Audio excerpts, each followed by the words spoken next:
E pra variar, Portuguesa, Luzinha, não sai dessa pindaíba, não sai dessa crise. Quando você pensa que vai sair, não sai. E pra falar um pouco da Lusa do Canindé, vem aí o nosso companheiro Dom Roberto Costa. Olha um pouco da luz aí, Dom. Grande abraço. Vamos à luta, campeões. Muito boa tarde, salve, salve, você ouvinte ligado, conectado, sintonizado com este aquecimento Trianon. Chegou a hora de falarmos da Portuguesa. O time do Canindé que se reapresenta apenas no dia 2 de maio. Até lá, o elenco segue em folga. Volta aos campeonatos oficiais, ainda sem data definida, já que a Copa Paulista não teve o seu calendário divulgado. O que deveria ser um momento de calmaria para a Portuguesa se tornou um grande do inferno. A crise parece que nunca tem fim. Na tarde desta última sexta-feira, os presidentes do Conselho Deliberativo e do COF renunciaram aos seus cargos. Antônio Pinto Ribeiro, o Dunga, presidente do Conselho, divulgou carta entregando o seu cargo, bem como todos os seus companheiros de mesa diretora. Assim também fez Antônio Armênio Rodrigues Simões, presidente do Conselho de Orientação e Fiscalização da Portuguesa. Eles alegam, entre outros assuntos, a demora para o registro tanto do Conselho quanto do COF. A falta da oficialização dos órgãos deixa sem validade qualquer ato das mesas, já que, por enquanto, o presidente Alexandre Barros tem o poder exclusivo no clube conquistado na Justiça. Desta forma, tanto Antônio Ribeiro quanto Armênio Rodrigues deixam a presidência dos seus poderes. Lembrando que na Portuguesa existem 4 poderes: a Assembleia Geral, os conselheiros, o COF e a diretoria executiva, onde é o seu presidente Alexandre Barros. Dos 4 poderes, 2 neste momento não tem presidentes. Uma crise sem fim na Portuguesa que, repito, só volta a campo depois da Copa do Mundo. Até lá, a crise vai sendo mesmo na parte política. Está aqui a Portuguesa, aqui para este aquecimento Trianon. Até a próxima.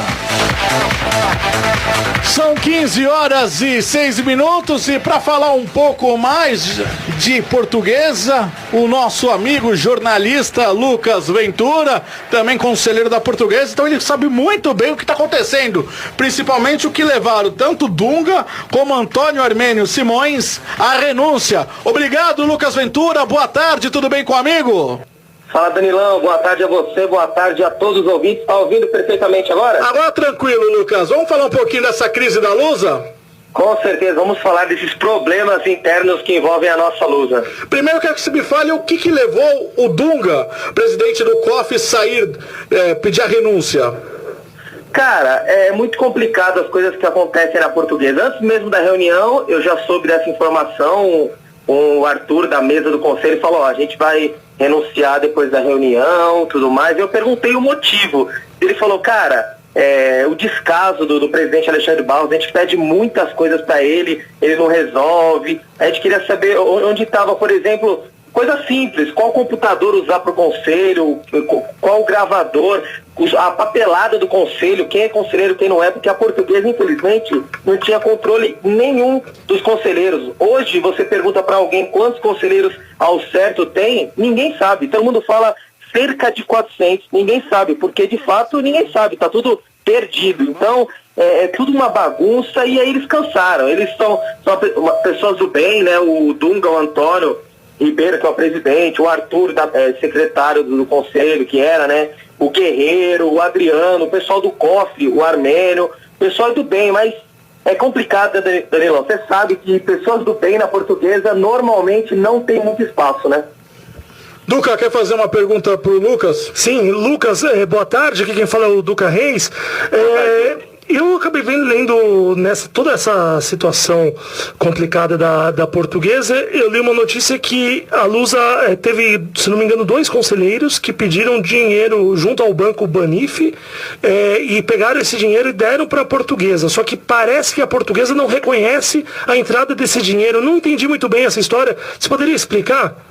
Então, o que acontece é o seguinte: quando o Manuel da Lupa era o presidente da Portuguesa, o Banif era o patrocinador do clube, o patrocinador master da camisa. Certo. E o da Lupa, presidente, e o vice financeiro, na época, o Coronel Lucas, eles pediram um empréstimo do nome deles para a Portuguesa. Só que para você pedir um empréstimo para o clube, você precisa ter aprovação dos poderes do clube, como a Assembleia, o Conselho Deliberativo e o COF. E isso não aconteceu. E o da Lupa quer que a Portuguesa pague esse dinheiro para ele. E a Portuguesa falou, não, a gente não vai pagar porque não teve aprovação. Então está nessa briga. O da Lupa processa a Portuguesa por causa disso, a Portuguesa se defende. Então tá uma briga na justiça por causa do da Lupa e na gestão dele, que pediu um empréstimo para a Portuguesa, mais o nome dele, só que sem aprovação dos poderes do clube, aí fica difícil, né, Duca? Sem dúvida. Ô Lucas, você que é conselheiro, o que diz então as atas, o que diz aí o contrato em relação a isso? A Portuguesa deve esse dinheiro mesmo para o da Lupa? Tem que pagar para o da Lupa? Você que está bem afincado aí nos corredores do Canindé do Pari, ô Lucas Ventura. É aquela história, né, Danilo? O da Lupa pegou esse empréstimo e aí fica a dúvida. Ele colocou tudo na Lusa? Não colocou? Ele quer que a Portuguesa pague, mas como que a Portuguesa vai pagar se não tem prova de que ele pegou o empréstimo para a Portuguesa? Porque está lá no nome dele. Uma coisa é você pedir, você chegar no conselho, no COF, pedir a aprovação de tudo, aí todo mundo vai à prova e você pede empréstimo. Todo mundo sabe que o empréstimo é para a Portuguesa. Mas o presidente na época pega o empréstimo sem ninguém saber, e agora ele vem, estão me devendo X milhões, tem que me pagar. Então é meio complicado, fica muito difícil de provar, e isso vai dar muito pano para manga, mas eu acho que ainda que não vai sobrar para a Portuguesa não, isso daí acho que vai sobrar para o presidente Manuel da Lupa. Fábio, quer fazer uma pergunta para o nosso Lucas Ventura também? Boa tarde, Fábio, tudo bom? Boa tarde, Danilo, boa tarde a todos os amigos da Rádio Ternão. Lucas, eu queria saber como está essa situação, que houve informações que tem um grupo de torcedores querendo tombar o estádio do Canindé. Quero saber se você tem informações sobre isso, Lucas. Boa tarde. É o seguinte, alguns poucos torcedores aprovam essa ideia do tombamento, que na minha cabeça, na cabeça da maioria da torcida, é uma ideia muito, digamos assim, bizarra, porque a Portuguesa hoje tem uma dívida acima de 300 milhões de reais. Você tombando o seu patrimônio, não tem como gerar receita com o clube, porque você não consegue vender uma parte do terreno para uma construtora, digamos assim. A Portuguesa, como vai conseguir receita? Não tem como, não tem torcida, a torcida é pequena, você não vai conseguir uma receita tão grande. A Portuguesa joga hoje Copa Paulista, qual receita com Copa Paulista? Então, o terreno é a única forma da Portuguesa conseguir alguma receita, ou concessão para alguma empresa, ou alguma parceria, não sei. Então eu acho um erro muito grande essa ideia de tombar o Canindé, e como eu disse, é uma pequena parte da torcida, a grande maioria é contra, assim como pessoas de dentro da Portuguesa, porque não tem cabimento. Você tomba o patrimônio, você não consegue fazer mais nada. Para você fazer uma simples pintura, precisa da aprovação da prefeitura. Então, é bem difícil tombar. Muito bem, são 15 horas e 13 minutos. Você conhece um site chamado Netluz, ou Lucas Ventura? Pô, já ouvi falar, viu, Danilão? É muito bom esse site, é muito bom. Pode procurar que olha. Eu vou dar um abraço no cara, que o cara vem com informações boas aqui da Portuguesa, viu? E tô lendo aqui algum parágrafo, tá dizendo aqui: o estopim para a saída foi a assinatura do contrato para a realização da Feira da Madrugada. E aí, Lucas Ventura? Exatamente. Fala um pouquinho desse contrato aí da Discord, então. Exatamente, porque é o seguinte, eu até publiquei no Netluz esses dias, o presidente da Portuguesa assinou uma carta de intenção. Ele disse que não é contrato, ele diz apenas que é uma carta de intenção, tipo um pré-contrato, digamos assim, com a Feira da Madrugada, que acontecia no Brás, e agora acontecerá, pelo jeito, no Canindé. Então, um contrato que por mês a Portuguesa vai receber, no mínimo, 375 mil reais, no mínimo, porque é equivalente aos boxes. Então, por exemplo, se conseguir mais boxes, mais pessoas querendo vender produtos nessa feira, a Portuguesa aumenta o valor, e aí pode chegar até 1 milhão, segundo informações dos bastidores dessa empresa. Mas, no mínimo, 375 mil reais por mês para a Portuguesa. Aí, na hora da assinatura do contrato, para você assinar alguma coisa, sempre na Portuguesa, o presidente precisa ter, como eu disse, aprovação de todos os poderes. Só que o Alexandre Barros, ele é gestor do clube agora, ele não é presidente de fato, por causa que ele virou gestor para tentar oficializar os poderes do clube. Só que enquanto isso, ele não precisa pedir, como é que se diz? Liberação, aprovação de nada dos poderes.